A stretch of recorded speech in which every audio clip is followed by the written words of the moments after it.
au yunfau minal ard, atau dia dihalau atau dikeluar atau dibuang daripada negeri tempat dia atau tempat tinggal dia, itu adalah bertujuan untuk memberi dia hukuman di dunia dan juga di akhirat nanti dia akan mendapat azab yang besar. Jadi itu pengertian dia begitu. Jadi yang pertama tadi saya jelaskan bahawa ayat ini diturunkan, yang paling kuat mengatakan ayat ini diturunkan ke atas golongan musyrikin yang dia masuk Islam, kemudian dia murtad, dia jumpa Nabi, dalam hadis dia jumpa Nabi, kemudian dia murtad, kemudian murtad dia buat rampasan unta dan membunuh pengembala unta yang bawa barang-barang dagangan. Itu besar kes dia. Maka ayat ini diturunkan, apa katanya? Jadi yang pertama, apabila seseorang atau orang itu yuharibu, yang disebut memerangi Allah Ta'ala, maknanya besar ya, bukan melawan Allah Ta'ala. Bukan yuharibu maknanya dia bukan memusuhi, tapi memerangi. Setakat kalau kita untuk faham, kita memusuhi, saya memusuhi Haji Yahya, saya memusuhi Haji Yahya, okey, musuh kita tak lawan, simpan dalam hati, aku benci lah dengan Haji Yahya, itu musuh, bermusuhan, aku benci dengan jeli, itu memusuhi. Tapi bila saya memerangi Haji Yahya, jumpa kat jalan, jaga tu Haji, potong, kita kacau, kita pukul, itu memerangi. Dia beza dengan musuh.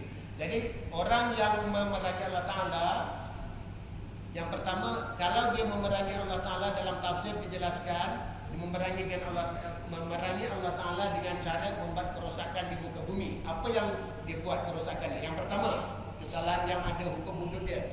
Yang pertama, jika orang itu memerangi dengan cara membunuh, maka hukumannya adalah bunuh. Yang kedua, kalau dia memerangi dengan membunuh dan merampas harta. Contoh, ini merampas harta ini biasanya disebut kalau dekat negeri Islam itu sebagai pemberontak. Ya, pemberontak, orang yang tidak mau akut kepada pemerintahan Islam. Itu bukan pemerintahan kafir. Pemberontak dalam negeri Islam, dia tidak akut dengan pemerintahan Islam. Kalau dia membunuh, dalam pemberontak membunuh, dia dihukum bunuh. Kalau dia membunuh dan merampas harta orang Islam, maka dia dibunuh dan disalib. Iaitu menurut pandangan ulama, jumhur ulama, bunuh dan salib. Tapi menurut pandangan ulama kata bunuh dan salib, mana dulu? Salib dulu baru bunuh ke bunuh dulu baru salib? Itu merupakan perselisihan di antara beberapa mazhab termasuk mazhab Syafi'i. Tapi kalau ikut Imam Syafi'i, dia kata apa? Salib dulu, bunuh dulu baru salib. Dan dibunuh, dipasung. Salib itu kalau dekat dalam tafsir itu dijelaskan, berdiri, kakinya diikat dekat tiang, tangannya digantung dekat beginilah, seolah-olah seperti salib yang dipakai oleh Kristian. Tangannya diikat, sama diikat di muka atau ikat begini, kemudian kakinya diberdirikan, diikat. Itu menurut jumhur ulama penafsiran Al-Quran kata yang disalib begitu. Ada sebagian ulama kata disalib dulu 3 hari baru dibunuh.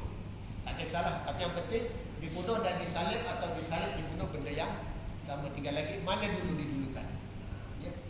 Kemudian yang ketiga apabila dia merompak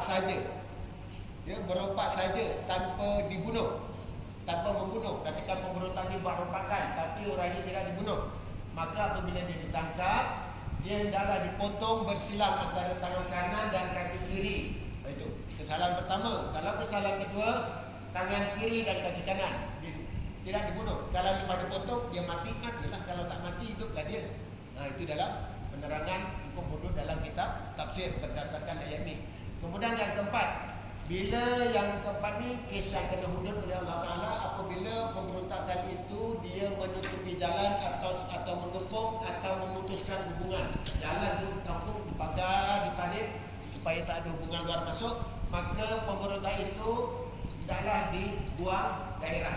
Kalau sekarang sebut buang daerah. Libat